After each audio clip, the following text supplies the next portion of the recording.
This is explosive news, folks.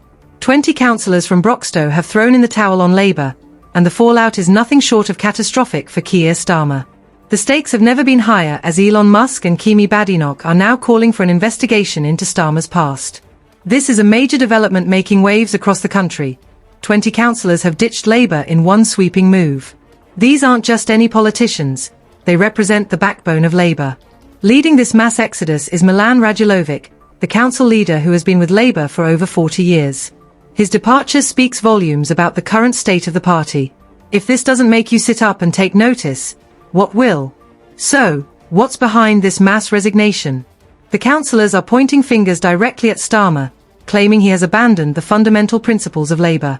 They feel as though the party has morphed overnight into something unrecognisable. It's not just about specific policies, they're questioning Starmer's entire leadership style. It's as if they're witnessing the slow death of their party's identity right before their eyes. The situation in Broxtowe is dire, and it highlights a systemic issue within Labour. If Starmer can't rectify this mess quickly, he could be staring down the barrel of a political disaster. Let's take a look at the polling implications. Starmer's so-called centrist government has members of his own party labelling it a dictatorship. That's a serious red flag. He's made some questionable choices, like cutting the winter fuel allowance during a cost of living crisis. Seriously, how can he forget who Labour is supposed to fight for? And don't get me started on the WASPy women. They've been fighting for fairness for years, and now Labour has turned its back on them. Labour's stance on Gaza has also been a thorn in their side, with those councillors who quit citing it as a significant reason for their departure. Starmer seems so preoccupied with appearing moderate that he's forgotten to stand for anything significant. The numbers are telling a grim story. Nearly half of Labour voters, 46%, are fed up with the party's direction since the last election. They've lost 33 council seats in by-elections since July while only gaining 6. You don't need to be a math whiz to see that something is seriously wrong. Starmer keeps proclaiming that this is a year of change, but the only change we're witnessing is Labour's plummeting support. His centrist approach is alienating core Labour supporters left and right. The dissatisfaction is spreading like wildfire. If Starmer doesn't start listening to his own party soon, he might just end up leading a party of one. Watching this unfold is like witnessing a car crash in slow motion. You know it's going to be messy, but you just can't look away. Now let's dive into the destroying local democracy angle. The Broxtowe councillors are genuinely alarmed by Starmer's plans to create massive super councils that would usurp the responsibilities of smaller councils.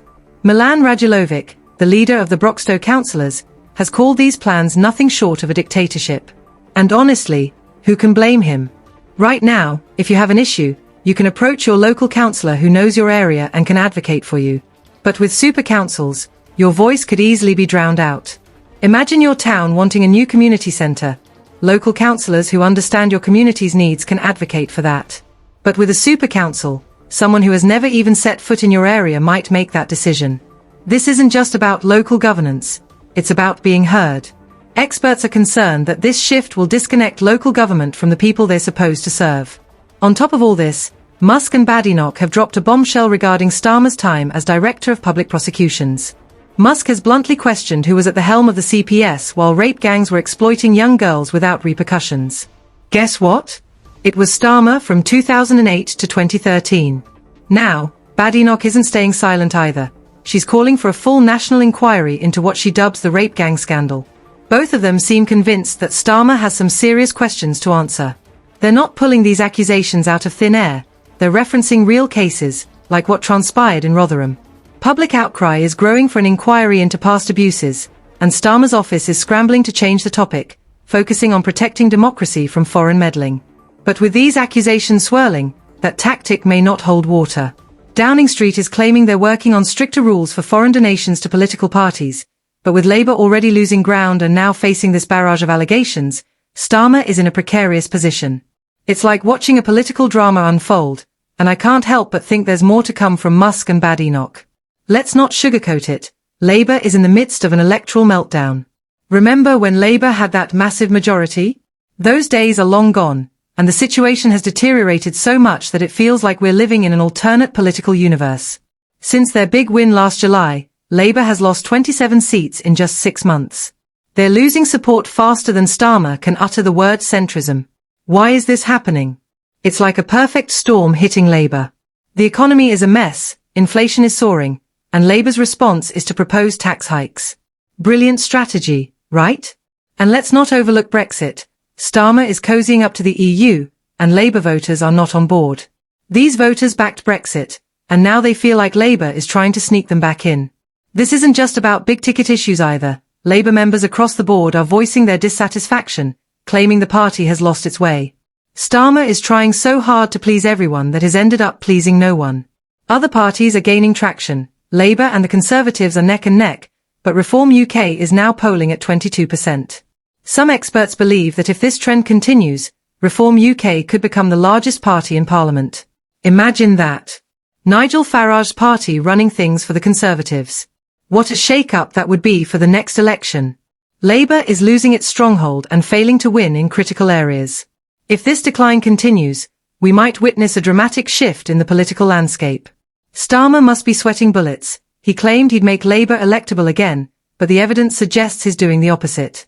If he can't reverse this trend soon, Labour could find itself out in the cold for a long time, and frankly, it doesn't look like he has a clue on how to fix it. Let's talk about finances, because Labour's money troubles are deepening. Wealthy individuals are packing their bags and taking their money with them, leading to a mass exodus of wealth from the UK. Labour has created a perfect storm of policies that's scaring off anyone with cash. A staggering 42% of wealthy individuals in the UK are looking to move their money abroad, almost half. They're heading to places like Italy, Switzerland, Dubai, Portugal, and Malaysia.